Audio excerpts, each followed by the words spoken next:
Ladies chika, iyang aktres, grabe ang revelasyon.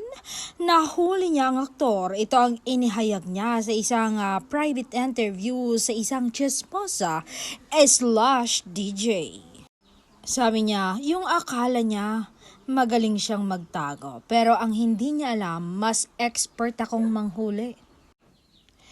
Alam mo yon, kasi ang kutob ng babae parang FBI training niya na hindi na kailangang bayaran. Ang ibig sabihin nito, ang mga babae may likas na talento sa paghuli ng kasinungalingan. Hindi na nila kailangan ng formal schooling or badge para maging magaling na detective.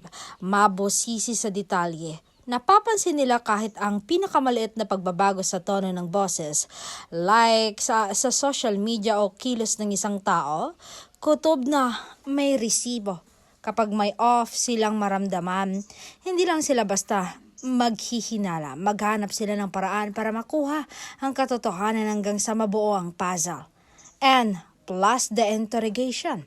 Kapag nagtanong ang isang babae, parang FBI agent na siya na ang under oath. Alam na niya ang sagot. Gusto lang niyang makita kung magsisinungaling ka pa.